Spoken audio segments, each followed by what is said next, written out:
এই মুহূর্তে আছি হাসনাবাদ মোড়ে, আর এখানে চা পান করছি। আর এখানে নিয়ারেস্ট রেলওয়ে স্টেশন হচ্ছে আদি সপ্তগ্রাম। এখান থেকে চুচুড়া 12 কিলোমিটার আর শ্রীরামপুর 27 কিলোমিটার। অলোকদা আমাদের সামনে এনটর্ক স্কুটি নিয়ে এগিয়ে চলেছে, আর আমরা যাচ্ছি পিছনে পিছনে।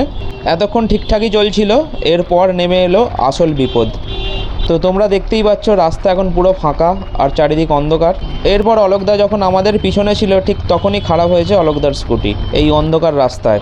আমরা অনেকটাই এগিয়ে গিয়েছিলাম, তারপর অলোকদা ফোন করলো আর আমরা এলাম সেই স্থানে। এখন ঘড়িতে 10টা, আর আমরা এমনইভাবে ফেঁসে গেছি। অলোকদার ওই যে স্কুটির বেল্ট কেটে গেছে, গাড়ি একটু এগোচ্ছে না। তো একটা কারখানায় এসেছি, এখান থেকে দড়িটা জোগাড় করা হলো। জোগাড় করে এই যে কারখানা, ধন্যবাদ এই দাদা হেল্প করলো এইটা দিয়ে। আর অলোকদার গাড়ির স্কুটির বেল্ট কেটে গেছে, একদম গাড়ি এগোচ্ছে না। আপাতত গ্যারেজ পর্যন্ত নিয়ে যাওয়ার জন্য এই ব্যবস্থা করা হলো।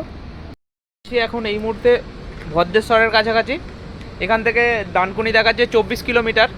তো অলোকদা কী করেছে, ওটাকে বাঁধছে, আর সুখদেবদা গাড়ি টেনে টেনে নিয়ে যাবে। এই হচ্ছে সিন। তো গাড়িকে এইভাবে টেনে টেনে নিয়ে যাওয়া হচ্ছে।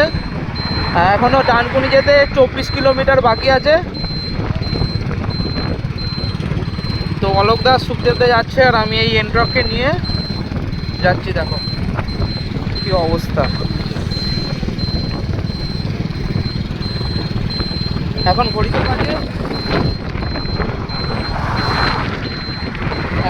বাজে 10টা 15, আর এই হচ্ছে হাল। অবশেষে অনেক কষ্ট করে আমরা ডানকুনিতে এসে পৌঁছালাম।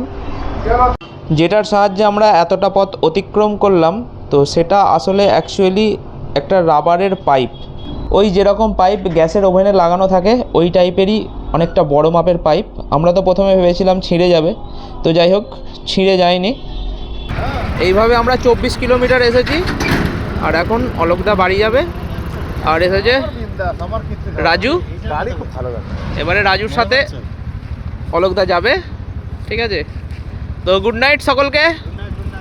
মোটামুটি যা ফেঁসেছিলাম এখন পুরো রিলিফ।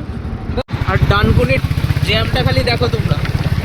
এখানে যেমন জ্যাম আর তেমন রাস্তা খারাপ। তোমরা দেখতেই পাচ্ছ সামনে ধুলোটা উঠছে কিভাবে, পুরো ধুলোতে গোটা শরীর ভর্তি হয়ে গেল। এই লরির জ্যামটা বহু বছর ধরে দেখে আসছি। আপনি ভারতবর্ষের সমস্ত জায়গায় ঘুরে ফেলবেন, আর এই যখন ওয়েস্ট বেঙ্গলে ঢুকবেন তখনই পাবেন এরকম জ্যাম। জানি না কবে এই জ্যামের সমস্যার সমাধান হবে। তো যাই হোক, আমাদের বাড়ি যেতে অনেকটাই রাত হয়ে গেল। বাড়িতে যখন পৌঁছালাম তখন ঘড়িতে রাত্রি 11:30।